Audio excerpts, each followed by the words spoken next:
What are your views on DMARC? It's just something that has to be done, right? A little email deliverability item to check off the list for your clients. But my guest today believes it can be so much more. In fact, he believes that DMARC is not just a pain for you, it can actually generate new leads and new revenue. Hi, this is Taylor Tabusa at Palisade, one of the co-founders. We're focused on DMARC and outbound email security. And the exciting thing is, Taylor, and thank you, by the way, for joining me on the podcast. The exciting thing is we're going to talk today about how you could use DMARC for lead generation. And I wouldn't have thought there's a single MSP in the world who's had that thought of, DMARC, something we've got to do. I wonder if we can use it to generate leads. But I know you have some really interesting ideas on that, which we'll come to in the next couple of minutes or so. First of all, just tell us a little bit about you. So Sure. You're now one of the founders of Palisade, and we're obviously going to talk about what your business does and how it helps MSPs with DMARC. But how have you got to this position of founding your own business? Man, long story, but I'll try to shrink it down for you. But I've been in emails for the past 12 years. Previously, me and one of the co-founders here, who's now the CEO, we had a recruiting software. So we would get internships for students, primarily in the US and Canada and the UK, and we would send them to Singapore, Beijing, Manila, so different locations around the world. We had tons of emails going out. I think at the highest, we would be sending out 2.5 mil a month of email marketing emails. And then for kind of outbound emails, which was my job to get internships for students, we'd be sending about 10 or 20,000. So smaller, but still a lot of emails going out. And DMARC and DNS and email deliverability and health, huge part of our life. We sold that company in 2022, and then started hopping back into emails. We saw Google and Yahoo Google's updates and requirement changes, and that kind of gave us a little impetus to keep the ball rolling. Sure. So I guess you were starting this current company from the knowledge of you've been there sending out millions of, just contributing to the world's email traffic. But I guess your entire business would live or die, or make money or not make money, based 100%. On your ability to actually get the emails in front of the right people. So essentially, you've learned it the hard way, which is really cool. So what was the driving factor in starting this? Was it a case of providing a tool set, or was it a case of actually we've got some knowledge here, how can we monetize that knowledge and help people along the way? Yeah, that's a great question. We created our company almost as a mini MSP, but just for DMARC, so like a DMARC service provider. And we were doing DMARC for SMBs, SaaS, financial companies, law firms, things like that. And really started driving in that direction, and then found that a lot of the softwares we were using didn't have XYZ or had XYZ 1, 2, 3, 4, 5, 6, 7, 8, 9, 10. And we're either niched down from enterprise or niched up from SMB, and built our software to focus everything into a nice lean package so that we could really take care of our customers quickly, easily, and efficiently. So that's how we got into building the software. And then we were introduced to the MSP market from a large company, a large MSP here, and just kind of had the introduction to the whole channel from there. Okay, well, we'll talk a little bit later in the interview about what your software does and how it helps MSPs. But let's talk about MSPs' Sure. attitudes towards DMARC. So you talk to a lot of MSPs. Obviously, you're having that very narrow conversation about email deliverability. Do MSPs see it as an opportunity to help their clients? Do they see it as a duty? Do they see it as a pain, something that they have to do, but it's not something necessarily they want to do?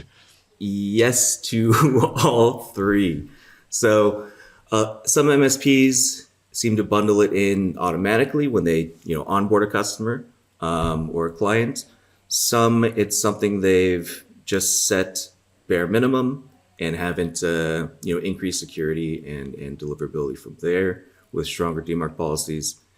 It depends on a lot of how the MSP works, but a large thing we have heard is, it's a pain to do one-to-one. So that's kind of why we exist. Yeah, absolutely. And right at the beginning of this interview, I talked about that you had some ideas on using DMARC as a lead generation tool. Now, we know that ordinary business owners and managers aren't sitting there, thinking, oh, if only someone could help with my DMARC, because they don't really know what that is. But how do you use something like this, which is one of those background but important things? How do you actually use this to drive new business into your MSP?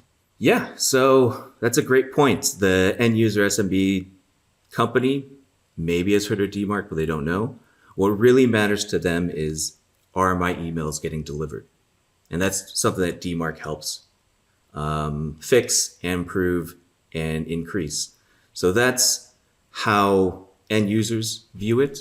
How an MSP can view it is super cool too, because they can solve that problem. We've all had kind of an issue where it's like, oh my goodness, you have to use a different email address. You have to pick up a phone and be like, hey, can you check your quarantine? Can you check your spam folder for this email? And an MSP can hop in, fix that problem, fix the deliverability problems. And that's a great way to kind of start the relationship and build and, start working with end companies. Yeah. So let's say you were working with an MSP, and let's say they hung on every word that you said, and you could wave a magic wand and just create the ultimate package. You could price it, for them. You could create an offering. What would you recommend that they put together? How would they position it to business owners? What would the business owner come in and want? And I think you've kind of half answered the question when you said that no one wants DMARC, but they want their emails to be delivered. Yeah, that's a great question too. It's really easy to package. So we have, and there's a bunch of scanners. It's public information, DNS settings for SPF, DMARC, DKIM, everything attributing to this email deliverability stuff. So you can scan the domain. For us, we have a domain scanner that you can send directly to your customers. And that's a great way to open a conversation. It's, hey, we noticed that there are deficiencies. There's a lot of red lights. There's a lot of risk associated with your domain when it's regards to emails. We can come in. We can help fix that. We can improve your email deliverability and improve your security at the same time. So would you do that for new clients, or would you say to MSPs, do this for your existing clients as part of that journey? Great question. It depends on how the MSP is monetizing and what they've done so far. But that risk analysis, or to use it as a lead gen tool first, would be new clients. You could pop a domain in, generate report, send it to your current list of your newsletters, the people you met at your Chamber of Commerce, people you've met at different networking gatherings, to say, hey, there's issues, we can fix it. When it comes to current clients, there's another great way too. You can generate report, send it to them. The order of operations maybe are the same, but how you communicate it might be a little different. We noticed large-scale vulnerabilities. These are the repercussions. These are the potential downsides when it comes to delivering emails, when it comes to potential liability. And this is, if you're a break-fix shop, work order to fix it. If it's a subscription and you're doing it kind of as monthly, can just factor that in as well. Yeah, that makes sense. And final question for you, Taylor. What would you say to an MSP listening to this, or perhaps watching it on YouTube, who says, oh, come on, email deliverability, that's so 2018. No one's going to be interested in that. They just want us to focus on cybersecurity. Is this still a valid thing that you can do in 2025 and a valid marketing and sales tool? 100%. Last we checked, at the end of last year, the top 40 million domains, 6.5 had DMARC lockdown. So that's 94% that don't. So you can imagine there's a lot of meat on the bone there. There's a lot of companies that are in need of DMARC enforcement, DMARC monitoring, and email deliverability help. The recent changes last year with Google and Yahoo are driving this forward. There's a lot of regulatory and compliance, especially when it comes to kind of government contracts, where DMARC and spoofing protection is vital to just get the contract or keep your contracts. So for end companies, they need DMARC right now. No DMARC means no delivery. So there's a lot of work to be done. Yeah, that's insane. So 94% of the top 40 million domains, they don't have DMARC. So I think that just shows how big that opportunity is. I guess the challenge is educating them, because obviously they don't know that they don't have DMARC. Otherwise, they would have gone and fixed it by now.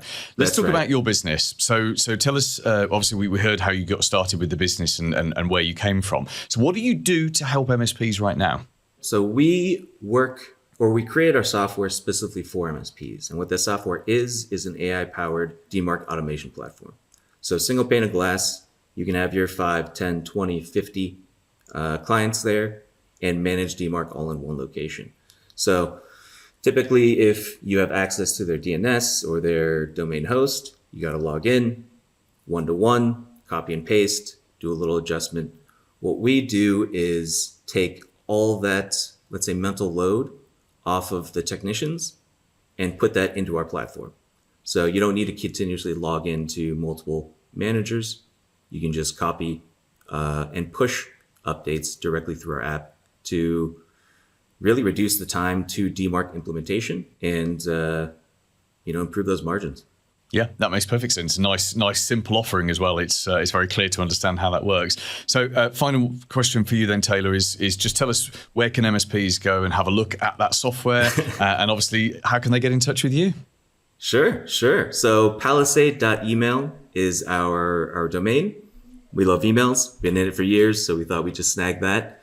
You can reach me on LinkedIn as well, Taylor Tabusa. There's only one of me. Reach out, say hey. Happy to just have a conversation and chat about emails, cybersecurity, all the good stuff. Paul Green's MSP Marketing Edge.